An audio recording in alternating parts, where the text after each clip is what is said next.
Welcome to Design Muse Podcast, a podcast meant to inspire, educate, and advocate on all things commercial interior design.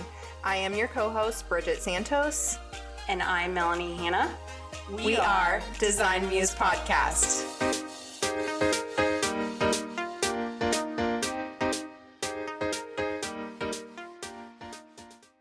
We are so excited to welcome you back to Design Muse Podcast. In today's episode, we dive into the true essence of commercial interior design, the design process, neuroinclusiveness, and the visibility of the interior design profession. We also discuss what a director of design's day-to-day consists of and hot topics like the Great Move. Without further ado, we would like to welcome Jessica Collins with HOK's Dallas office to Design Muse Podcast. She is the director of design for the interiors team and a brilliant creative with inspiring insights. Let's jump right into the good stuff. Jessica, what does interior design mean to you? That's such a good one. I mean, let's just start from the hardest, biggest one, right, ladies? Let's just get in the meat. Why interior design? Why does any of this matter? Why are we just killing ourselves for our love of design every day, right? Mm-hmm.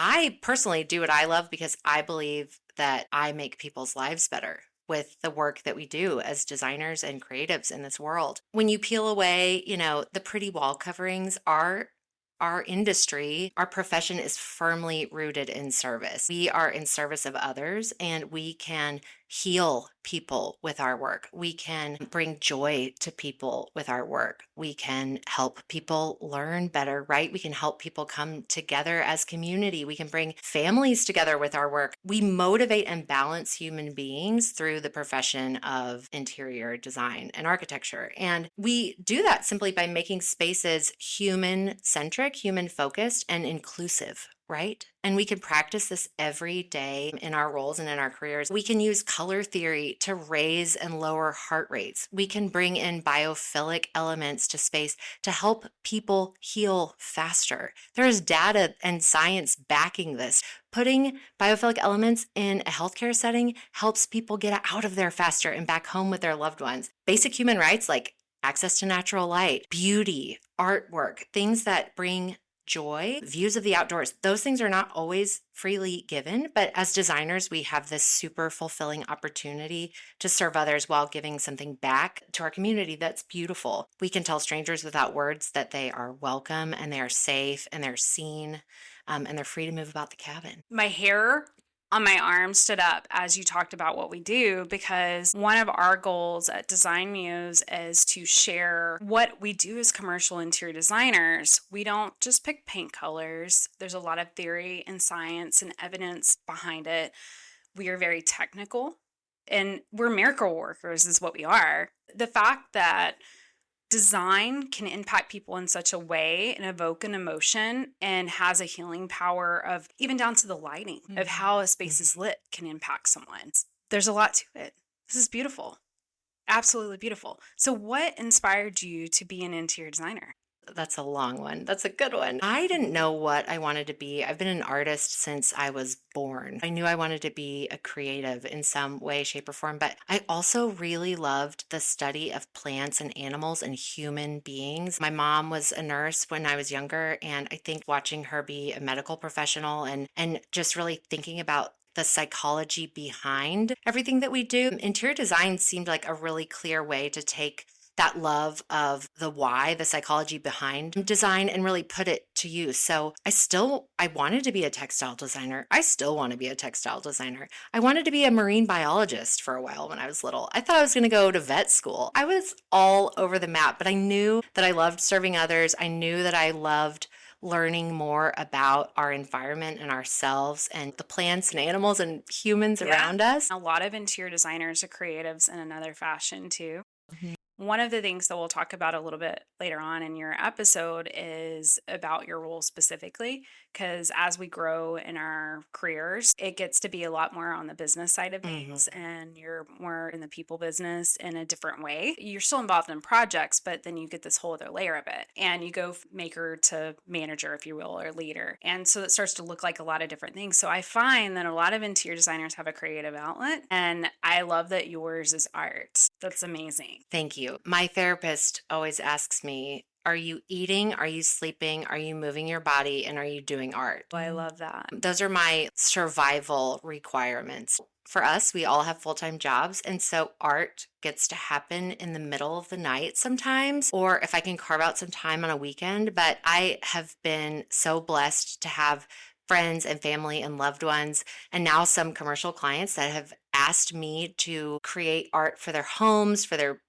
offices, for their businesses. And it's just such an important part of my life and my sanity that I love that I get to share it with people. But even when I don't, I get to enjoy my art in my own home. Exactly. And Lord knows my parents have a lot of it as well. But I think, why interior design? I came into this world as an artist and a creative, and I wanted to hone that creative expression in a way that could give back to others and serve others.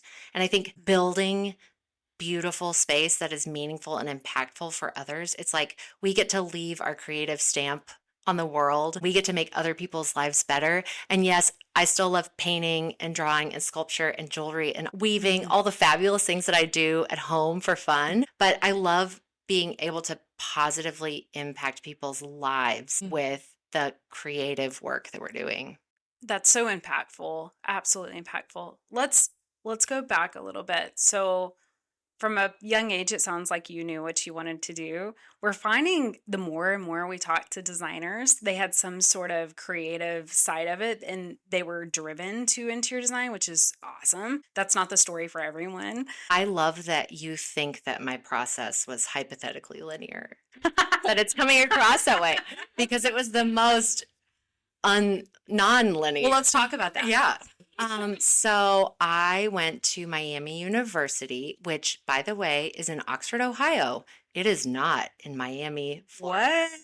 Miami University, University of Miami. It confuses everybody. I had never heard of the school. I thought I was going to go to Texas at Austin or SMU. I thought I was going to live in the bubble forever. I grew up as an only child with the same two people in the same house, going to the same school, K through 12. I was like, if I don't get out now, I'm never going to. So Miami of Ohio was on my best friend's college list and not mine. And we toured it, and she hated it, and I loved it. I knew I wanted to play volleyball. I knew I wanted to be in a sorority, and I knew I wanted to be in the art program. And that is all I knew. I got to campus. I knew no one. I graduated from a high school class of 80, and I had 4,000 people in my freshman class. It was extremely isolating. I joined the club volleyball team. I joined a sorority, so I got to do all the things that I wanted to do. And I started out at Miami of Ohio in the Fine Arts School for graphic design or visual communications. For the first 2 years of college, I was taking painting, drawing, sculpture, all of the fine art studio classes, and VisCom classes. So it was like the graphic design school is built into the fine arts program. I was killing it in my art studios, and I was flailing in my graphic studios, and I could not figure out why. And at this point, I was not yet diagnosed with ADHD, but I knew that there was a reason why I was pulling all-nighters all the time, and I just wasn't happy with the work that I was producing. And this is what I love to do. I had so much fun in my drawing and painting classes, but why do I feel like I'm beating my head against the wall with VisCom? Fast forward, junior year at Miami, you submit a portfolio and you get accepted to continue the program and ultimately graduate.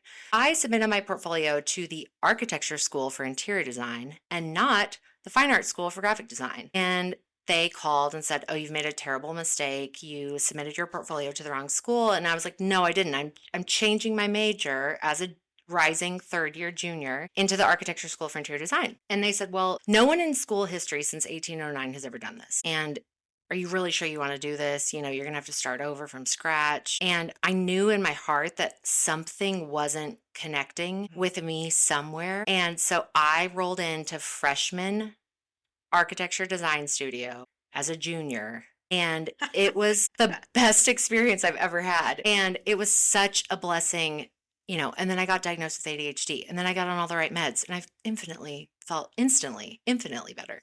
But long story short, I learned that it's okay to pivot drastically. Yes. And it's okay to ask for forgiveness. And it's okay to figure out how you're going to be able to take 5 years in a summer to get a bachelor's degree. And the funny part is, at the end of the day, I went from a BFA to a BFA, but I learned so many valuable lessons in saying yes to that big, scary leap and that pivot and that change, because instantly my grades were where they should have been. I wasn't pulling all-nighters. I was joyfully accomplishing my work, and I was so invested in it, and I loved it so much. And it's such a blessing for me, because looking back, I now realize, because of how my brain chemistry works, that experience jumping into that architecture studio, if I had been a freshman, I would have bailed. Mm-hmm. But I had this beautiful perspective. I would see my classmates crying at their desks, and I'm like, y'all, this doesn't matter. We're making a crayon sculpture. We're going to throw this away as soon as this project is done, right? Let's go eat and take a nap, and we'll circle back, right? I was the elder in the freshman studio, but it was so right for me, because I had this really beautiful understanding that it's okay. I'm right where I'm supposed to be, and I'll get there eventually. But also, I don't want to sweat the small stuff when I don't need to. I love that, because a lot of people, they have this pit in their stomach that they're not in the right place, but then they don't follow that intuition, and then they end up hating what they're doing. Yeah. Or so unfulfilled. And another part of that is, I know you talking about ADHD, I am undiagnosed, but very much have it. Right. My employees even say, I don't understand how you can juggle 10 things at once and you're keeping balls in the air. And I've said, the joke's on you. I'm not keeping anything in the air. But, the truth is, thank you for being open and honest about that, because I think a lot of creatives are to some extent, but we don't talk about it. And that's something really important to talk about and be open about. Thank you for sharing that with us. And you're very open about how your life pivoted and changed, and you just went with it, from going to that small bubble to college, somewhere you've never been, to go play volleyball. Same thing for me. Went to a college, Louisiana Tech, on scholarship to play volleyball. Joined the School of Architecture for interior design. Ended up also majoring in business. I did a little bit of a double degree, but seems like you really just leaned into the changes and the pivots. And some people really struggle with change and have a hard time navigating through the pivots that they have to do. So it's great to hear that even with a big change, even with things that sound scary, it always works out and you were right where you needed to be. After college, what was your next step, and where did that take you? So the year was 2008. Oh my goodness. Okay, before we start this story, I have a designer that I've worked with that in the past that I absolutely adore, and our inside joke, literally, every time I tell a story, she goes, is this 2009 or 2008 or 7? It was one of those 3 years. Yeah. Because there was infinite amount of stories. The year was 2008. Well, 2009 was my 5th year. When I got my BFA, moved back home, I worked for an incredible architecture and design firm in Oklahoma City, and I'm actually working with them on a project right now, which is this just beautiful full circle moment. It's all the same team. It's awesome. And then when I left that firm, I moved to Dallas and I got back into retail. And, I've always loved fashion. I've always loved design. I've always loved store design. And I worked at J. Crew and West Elm here in Dallas, dressing mannequins, doing store displays. I opened the Fort Worth J. Crew store, which was so fun. And then at West Elm, I got to take on my own clients. And that was really exciting because I got to do a bit of residential design and just touch some different areas of our industry. I knew that everything that I was doing, I kept telling myself, everything I'm doing right now is going to help me be better when I land that big firm. And it also helped that everybody at West Elm was a laid off architect or interior designer. So we were all in that, we were all in it together, holding out hope. And anytime anybody would get hired and have to quit, it was sad, but it was also a party for them, right? I would have hated that. Absolutely. And then I had design firms that were like, hey, I'll hire you on contract. It might be 8 hours. It might be 60. How does that sound? No benefits. you'll lose your unemployment. I'm like, that sounds horrible. I want to keep the F in front of unemployment. During that time, it was really hard. And I know I applied everywhere. I contacted everyone. I was at everyone's doorstep. It was a really hard time. Can you talk a little bit more about that and your experience? I was working retail at that time. I was doing visual merchandising for several local companies. I was submitting my resume into what felt like a black hole between shifts, right? Totally. But I was also in a community of other people who were professional, quote unquote, all educated in the profession of design. And we all know that we're going to make it one day. I had this great sense of camaraderie with so many friends in town that were just dying to get back into the professional side of our industry. I was sending my resumes out between shifts, and I actually emailed HOK on and off for 4 years straight. What? I love the determination. The most incredible part was, so as young designers probably do today, or anybody seeking a job, you send out your resume to some link to some website, and it's like, no human being is ever going to read this, right? It's going into the abyss. I finally get this email towards the end of the year 2011, and I have an interview at HOK Dallas, and I am pumped. Well, then it's Thanksgiving, and then it's Christmas, and then it's the New Year. January, I'm in the door. I'm there for my interview.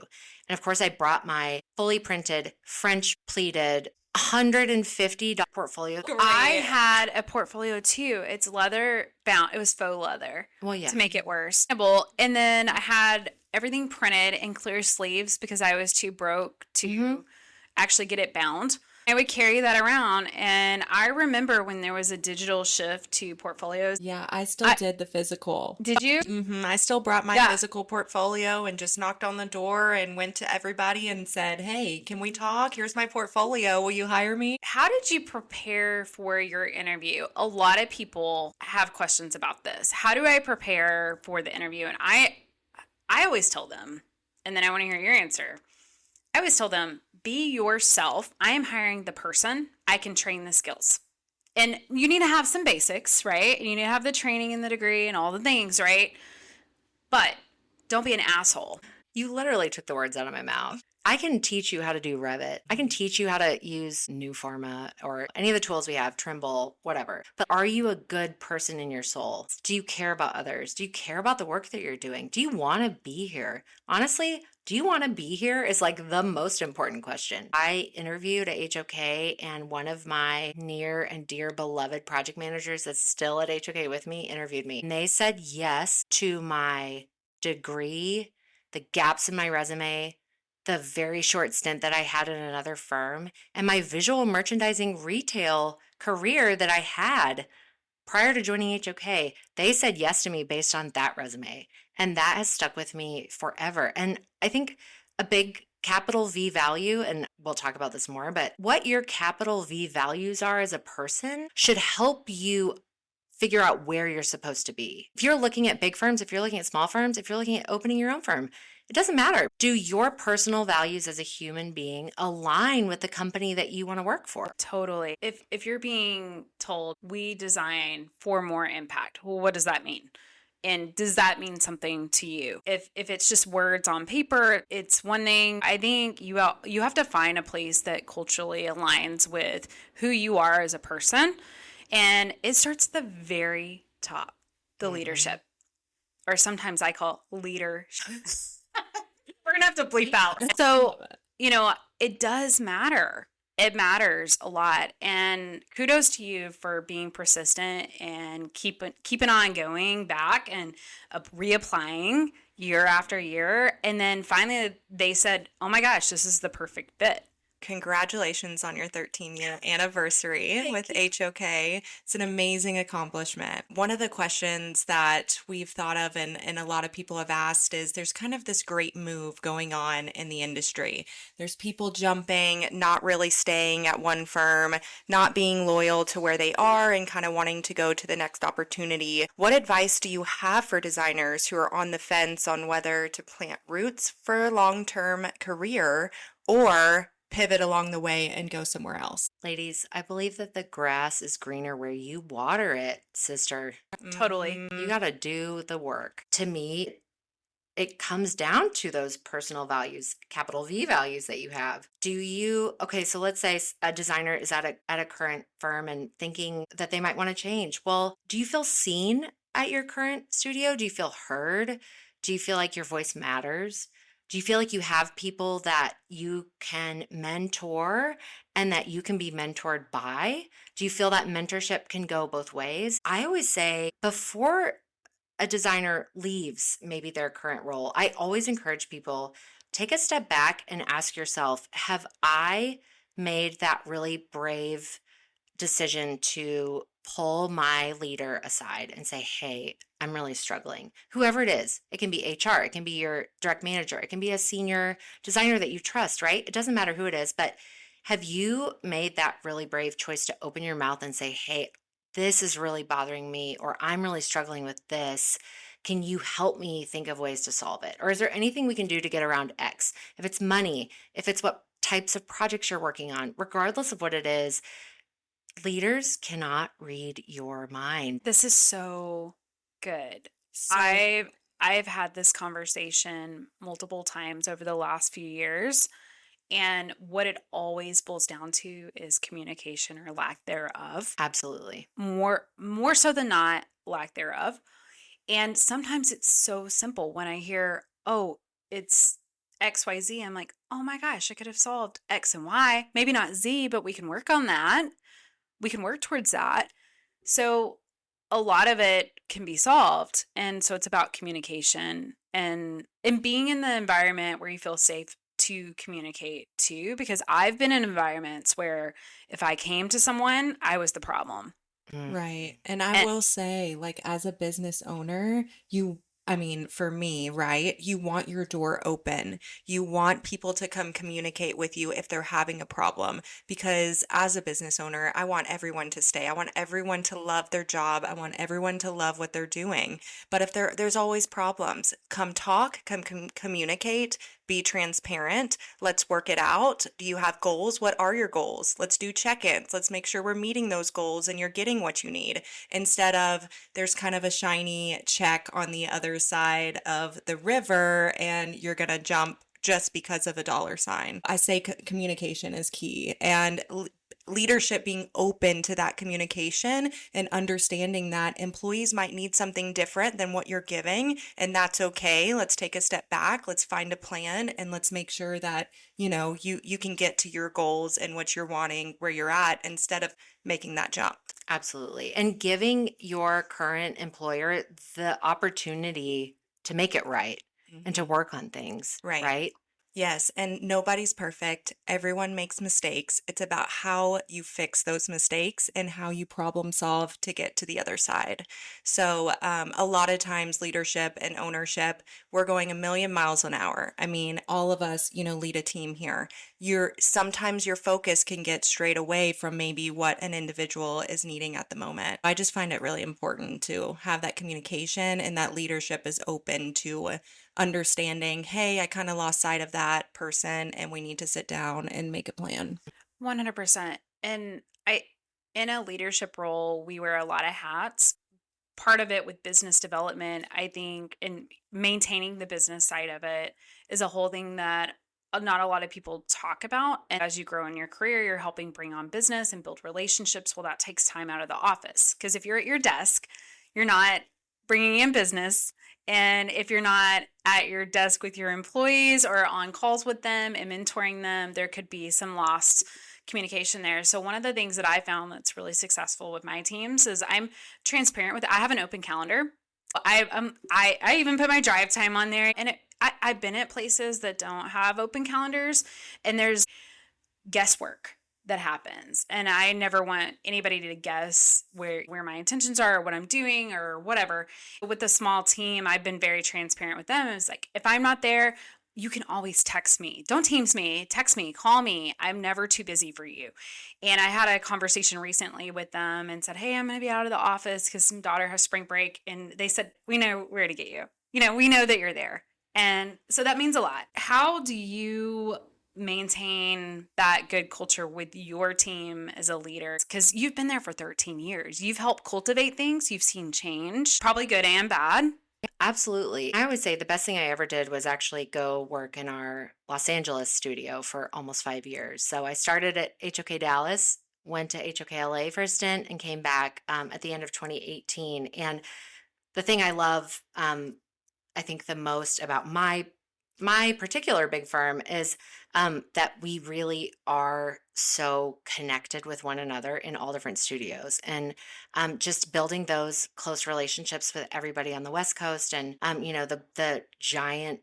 the caliber of work that I was able to do while I was in LA was really incredibly impactful for my career. But now that I'm back and I'm in this leadership role, I love what you said, Melanie. I mean, I am an open book. We're talking about severance today. There is no like outie and innie personality. What you see is what you get. And sometimes that's not maybe the best, or sometimes it's overwhelming, but I don't have a filter. So my calendar is open. And if you see a private appointment at 4 p.m., I might be getting my nails done, okay? And I just don't want to put that on my calendar. You always know where I am. And I am the type that over communicates. And so I expect people to communicate openly. And sometimes I realize that that's not maybe everybody's first thought, is to send me every detail of their day in this flexible working environment that we are moving forward with. If I'm not in the office with you and we're working together, it's like, well, hey, let's jump on a call. Or like, let's stop Teams messaging each other. Let's just do it old school. And like, let's turn on our cameras. I don't care that you're wearing your sweatshirt and you haven't showered. Yeah. One thing that I love that you talked about when it comes to, your role as the design director, and you talked about how not everyone is as open and transparent and communicative as you are. How do you approach those designers as a mentor, as a leader, versus someone who's more stylistically like you to communicate with? I think that's such a brilliant question. And I think it's so good for us to do the work of learning how to communicate and work with others who are different than we are, right? Because everybody's brains are wired completely differently, and everybody is on the spectrum in one way or another. I am such an extrovert, and I have so many colleagues and friends who are completely introverted, right? One thing that I love to do is just ask colleagues or even new hires, right? How do you like to communicate? Do you prefer on the phone and you're taking notes? Do you want a follow-up email of a rundown of what we talked about? Can I Teams message you? How do you like to have access to information? Right? How are you going to process things best? And the longer I'm in my career, the more I'm learning that there are so many facets to that question. I really think it comes back to being transparent and being open to communication as a leader. It's also really critically important to me that everybody in my studio is happy and really wants to be there, because I still really want to be here, and I don't want anybody in my studio to ever feel like there's an issue or they are having a challenge that they can't discuss with me. Regular check-ins are really critical. And I was actually teaching an IADA emerging leaders class this week, and we talked about how you shouldn't wait until your annual review or whatever formal structure there is at your company. Don't wait until then to talk to your mentor or your leader. You can just be walking to lunch and say, hey, can I grab you for a second and talk about something that's been on my mind? I mean, the more open and communicative you can be, I think the better. I've told my team, if you're not happy, I'm going to feel it. The vibe's going to be off, right? But I want you to do the brave work to come to me and ask for help. And they know that they can come to me, and they know that I'm an open door, even though I'll never have a door. And I think, Same. and I think just being a good leader is being open and receptive. Absolutely. And honest. And empathetic too, because Absolutely. everybody communicates so differently. And that's important to understand how people want to communicate and not force something upon them. Right. So I think that that's really important to have that openness. Right. We're going to make mistakes as a leader too, and we're not always going to communicate how they want us to communicate, but learn from it, know how they communicate, and truly come from a good heart. I think that's such a big difference versus, a leader who's just coming in trying to, benefit themselves to get the work done or whatever it is. If you're truly coming to somebody with a good heart and want to talk through it with them, they can feel that empathy. It truly is about joy. And you talked about that earlier, having the joy of design and understanding and having that passion. Can you talk to us a little bit about your process within, because there's a lot of different ways to work. I am obsessively process and concept driven. I want to know the why behind everything. So actually the kickoff of a project is my favorite part, honestly, because visioning sessions bring me to life. I love getting, I call it like the mind meld kumbaya session with our clients, right? We get in this awesome session where it's like, the sky's the limit. Money is no object. What makes you happy? What would best represent your culture, your team, your company's mission, vision, values, right? Let's just get all the blue sky ideas out on the table. And then we really feel like we have a human to human connection with one another. Maybe because we were brought up in the realm of hand sketching and not going to the computer first. For me personally, and I think because I'm an artist, I draw by hand first. I can't talk and not have a pen in my hand, and it's kind of annoying, but I articulate best when I'm sketching on trace.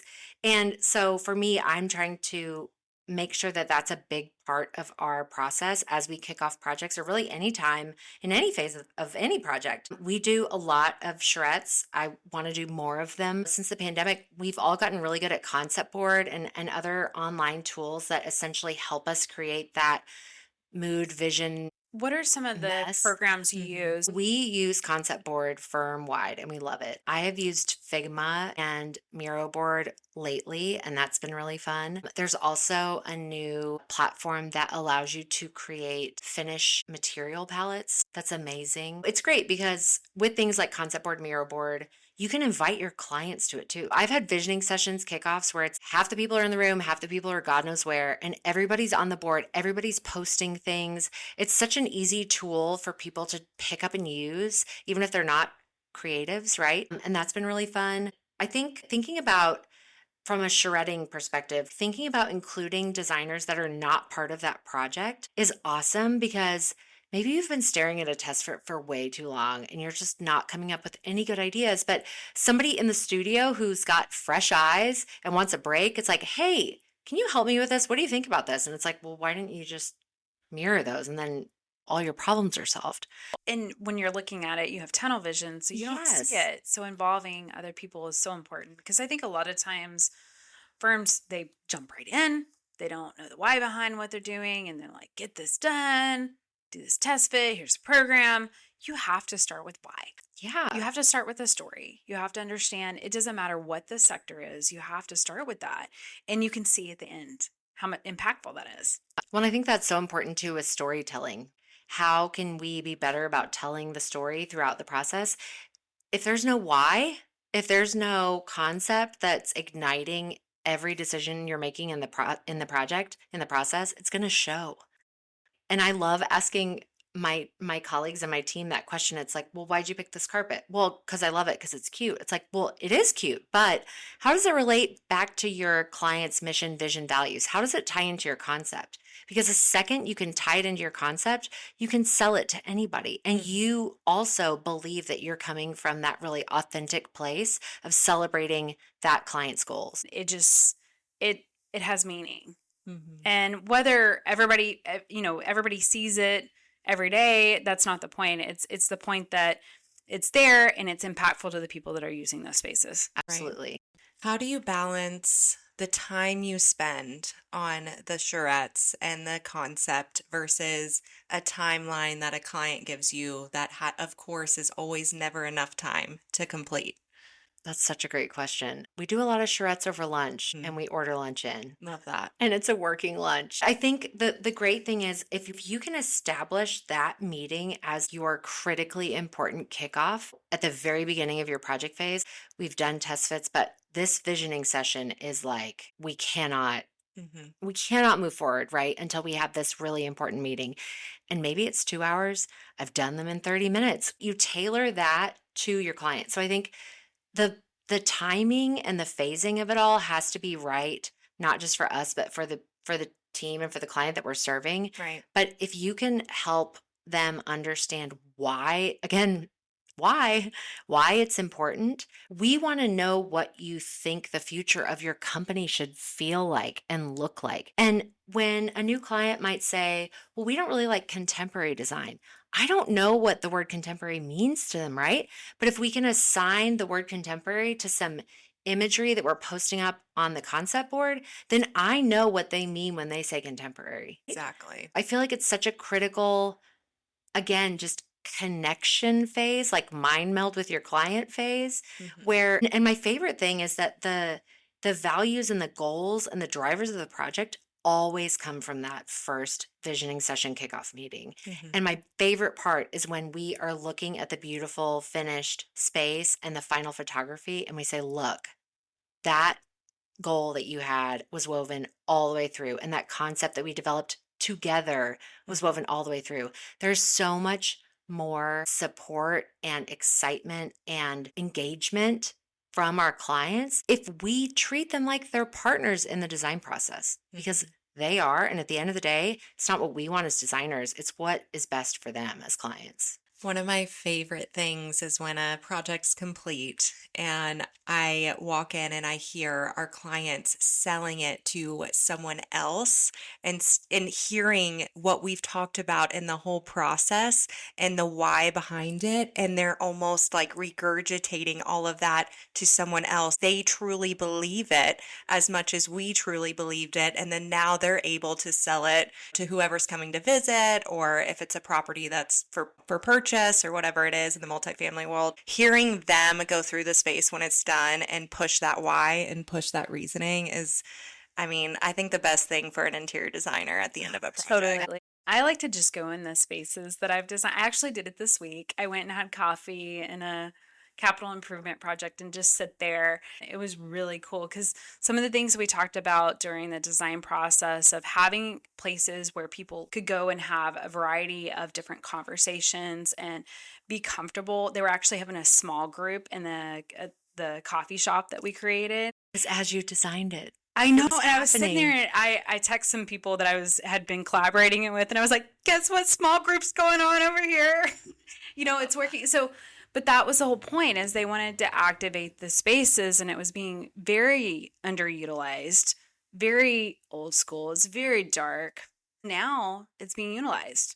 And that's what it's all about, is creating spaces that impact people. They create whatever goal is in mind with a client that we have, and we all work in a variety of different sectors. It doesn't matter what sector you're in. What we just talked about with the process, it's the same process for any type of project. At HOK, you guys have some incredible research that you guys do.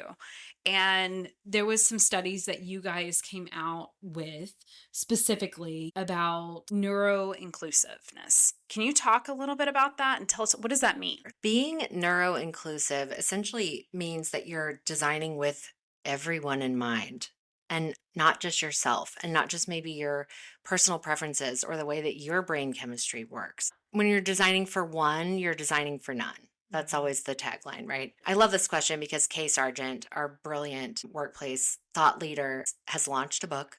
It is years and years and years of all of this neuro-inclusive design research put into this book. And it's out, so you can buy it. I'm going to read this from Kay's preface. Breaking news. She really said it best. We need the industry to come together around neuroinclusion and set aside attempts to own the subject and collaborate however we can. The last thing we need is 10 different neurodiversity checklists. Instead, we need one comprehensive resource that everyone can use. Designing a neuroinclusive environment is the right thing to do. We also do a lot of work with trauma-informed design, which again, not everybody's trauma is red on the outside, but guess what? We all just went through a global pandemic, which was traumatic in a million ways, absolutely. Right? We're all in this together. So thinking about other people and how other people might experience space differently than you just makes you a more empathetic human being, and it makes you a better designer. And I love what you said about needing to incorporate a variety of settings and a variety of spaces, because As human bodies, we are not meant to sit chained to a desk for 9 hours straight in artificial lighting with no natural light or air or ventilation. So bringing in those elements that can get us moving, getting us into a more beautiful setting, changing our posture, bringing in biophilia and natural elements. If you think about human evolution, those are all things that our bodies need to function, right? One of my favorite things to talk about is palettes of posture. I have to give credit to the younger designer I worked with that brought that to the table on a project. And I thought, man, you're so right. We talk about variety and we talk about multifunctional, but we don't talk about palettes of posture. And us as human beings, think about how even in general our posture has changed over time, just from being on our phones, being in front of computers, but providing that variety of sit, stand, even in a workplace, having cocktail height tables where you can bring your iPad and you're standing and talking, and you're more likely to take out that pencil or that pen or that iPad pen for me and get in more folio trace, and I'm getting to work. And it's important, and it actually has a psychological effect where you start to work differently, but you don't know that you're working differently. And that is, if you think about it, magical. Interior designers are magical. There's research that shows that if you are sitting in a lounge setting and you're relaxed and your body is at a canted posture, you are more likely in that meeting to come up with blue sky, big, crazy, awesome, incredible ideas. If you're standing, it's more strategic. It's more off the cuff, right? It's more collaborative.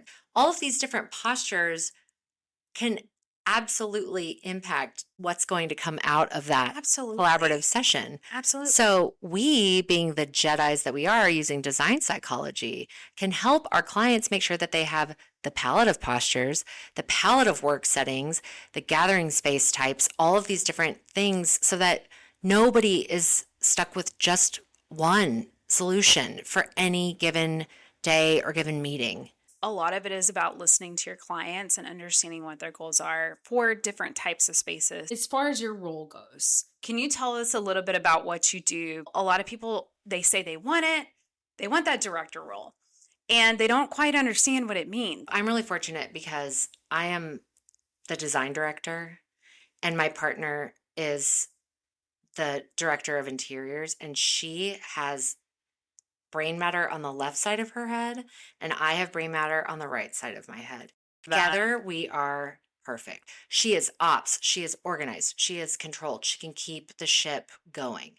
And I'm the one that wants to make it look good while we're doing it. Together, we are such a good team. I love that because there's so many different roles, and at different firms, they mean different things.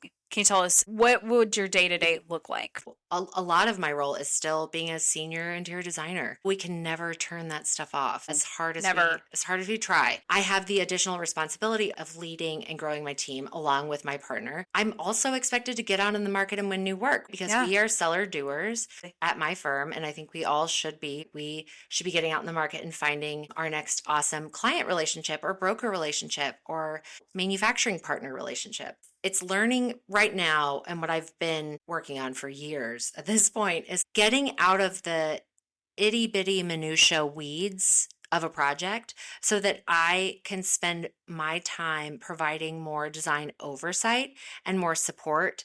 And I think a lot of times my support is coming at the front where it's like, let's hone in on that big, beautiful, juicy concept and know that I'm here to support you all along the way. I love getting questions like, have you ever done? And it's like, yes. And I know which folder and which year on the Los Angeles server and which project I did that. Let me pull it and I'll give you the reference. But it's really critically important to, again, grow and mentor and encourage and support your team. I feel like a lot of leaders are in this phase where it's like the work's easy, but the people part is the challenge. It is. Right? It is. Because you're dealing with a lot of different personalities. I love reading books. There's one that I particularly like. It's Herding Tigers. Yes. We're all curious, creatives, and we're a little feisty at times. Not in a bad way, but we just have big ideas. And so one of the things that I think is interesting in that book that they talk about that it always stuck with me is creatives actually need boundaries. And that is a myth that we want all the room in the world. But the fact of the matter is we all know, and especially as you grow in your career and you have that level of wisdom, we actually need a fence line. And we work better in a fence line of not this is a linear path of how you need to work, but this is maybe a deadline. It's like, okay, this is pencils down. Yes. Because otherwise we're never gonna stop designing. Well, it is very, very interesting, the whole side of that. I love that book. If anybody's going from maker to, they call it manager, I call it leader, but it is very interesting, and it's hard to give up some of those duties, go into that leadership role. Being the director that you are and influencing younger designers, what would be the best advice you would give a new designer coming into the industry? You are exactly where you are meant to be, and you are on the right path. I love that. Short, sweet, simple. You talked earlier about it's where you water your grass. And I think that's so important because any phase you're in, any stepping stone you're in your career, water that grass as much as you possibly can in every step. You talked earlier about a full circle moment of working back for the firm that you were contract with. Never burn those bridges. Stay in contact, network. Be personable. Always remember that even if you're not working with them now, you might in the future, or someone you're working with now might be going somewhere else and then you're working with them somewhere different.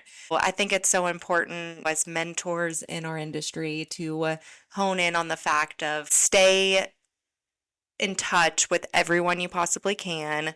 Be the best person that you can in any stepping stone, and you're right where you need to be. It's wild because my work as a visual merchandiser, I mean, if you think about it, retail is the service industry, right? So. It doesn't matter how your customer treats you, you still have to treat that person with respect. And now it's great because one of the value adds that I bring to my clients is stylization packages.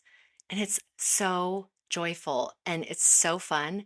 I love just adding the jewelry to a finished space that really makes it feel complete. Is it an art package? Is it plants? Is it beautiful objet in a bookshelf? You know, whatever it is, I got that practice from dressing mannequins at 4:00 in the morning. The parts of your personality and your past and your experience to your advantage at wherever you are. If it is those visualization packets, or maybe you come from a different side of the industry or a different career choice in general, but use those things that you learned there and really hone in on what you can do as an interior designer with those skills. It is truly about relationships in our industry, not just with clients, but with our colleagues at other firms. I remember when I met you, we were at a Metropolis dinner and we were talking about sustainability. And when you talked, you spoke so passionately. And I looked over at my friend that was next to me and said, I really want to know her. I want to get to know her because I want to surround myself around people in the industry that are like-minded and have growth mindsets. I think that that's a misconception that a lot of people have, that they think that just because you're at different firms that you can't learn from each other and grow with each other. I love that this podcast is an avenue to hear other people's stories, hear how they work. I have learned so much from you today and you've inspired me. And so I can't even imagine what you're doing with your teams. It's amazing. We're grateful that you've come on today. We have one more question to end on. We like to ask everybody this question, and really it's about avocation for our industry. So if you had all the money and the resources in the world, if Mark Cuban came and said, hey, Jess, I'm going to give you whatever resources you want to do whatever to impact the industry, what would you use that money towards? Visibility. Our industry is so critically important. And I think there are so many ways that what we do is watered down. And there are all of these conversations that come up every year. Is licensure really important? Do you really need to go to school to do what we do? And at the end of the day, we are dealing with health, safety, and welfare, just like any architect or any engineer is. We are picking out the fun things like pillows and draperies at the same time. I think it's really important for the world, for everybody and every other profession to see that what we do is important and it matters. And like we said, it changes people's lives. So just having that visibility and helping kids learn that it's an incredible career path to take. Just having visibility in maybe less fortunate schools that don't have art programs, that don't have creative programs, that don't have design programs. Some kids might not even know that they can be an interior designer or maybe even an architect. My 2-year-old is obsessed with the book Iggy Peck Architect. Oh, cool. And the other day I had a bunch of samples in the back of my car and he goes, "Mommy, architect." And I didn't correct him because I believe we are interior architects. Bridget and I worked. A lot of people didn't understand what an interior designer was. And so we worked for an architecture firm. They actually called it a design firm, which was awesome because they recognized the value of interior designers. I'll never forget, I was in a meeting and I was actually project managing ground up projects at that time. And just because I gained that knowledge, we were a small 10 to 15 person firm. So you learn all those different things. And it didn't matter that I was an interior designer. And I'll never forget, we're in a meeting and the person we were meeting with, it was a manufacturer, kept looking at our old boss, who's an architect, and addressing him. And they said something about decorate, and I was just over that. He saw me fuming. And I'll never forget, he finally stopped them, their CEO, and said, "You need to address her. She's over the interior architecture of this project and the process of this. So, Melanie, can you answer that?" And I'll never forget the feeling that gave. It empowered me in my career to be able to lean in, and that there was going to be people that were going to advocate along the way that are our consultants or part of our team. It taught me to be brave and lean into that. I think we face a lot of challenges as interior designers. I've been called sweetheart on a OAC call. I will not name drop that contractor, but you know who you are. That CEO actually came and personally apologized. We face a lot of different things in our industry. One thing we've talked about, we would love to see more diversity. I grabbed coffee with an interior designer this morning, and she went to a School of Architecture, graduated from architecture program, went to go work for a big firm, and it was male dominated, and they pushed her to be in the interior sector. I asked her, I said, "Well, why did you go into interiors versus architecture?" And she goes, "Well, I was the only woman and they needed somebody to do the interiors, so they pushed me to the route to be an interior designer, and then I just kind of leaned into it and then went and got my license." It is kind of funny how much that we have to advocate for diversity and educate people on what we do for a living. I mean, even there's times family don't even understand the level of depth that we go into as interior designers, or friends.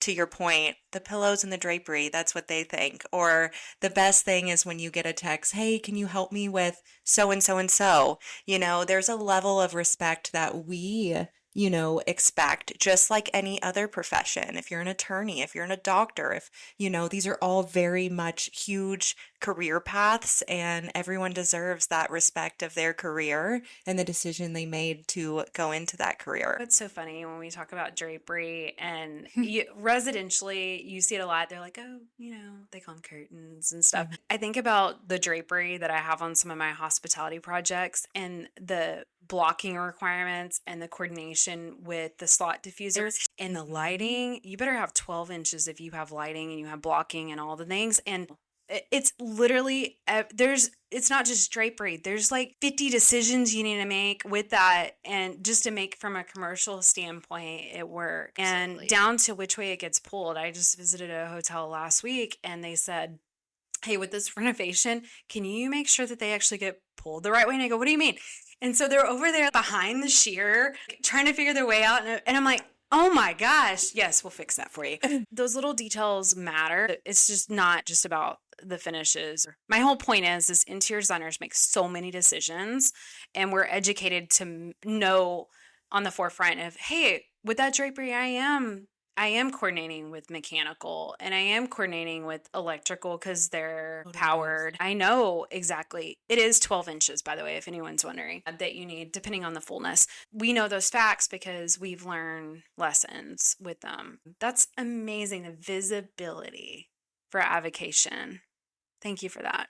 Thank you for that. Yeah. Thank you so much for coming on today. We have so enjoyed all the wisdom and knowledge that you have and know that it's going to impact others. So thank you for coming on. Thank you so much. We've learned so much from you, and we hope everybody listening learns from you as well and sees the path that you went on and the journey you went on to get to where you are today. Thank you for being an inspiration and a leader in our industry. Thank you. I'm so grateful. Until next time, stay tuned for RFI time with Jess. We want to give a special shout out to our friends at Tangram Interiors for hosting Design Muse Podcast in their Dallas showroom. If you haven't worked with Tangram yet, you're missing out. They specialize in innovative furniture and technology solutions across various sectors, focusing on transforming spaces that seamlessly integrate people, technology, and place. Tangram, thank you for having us.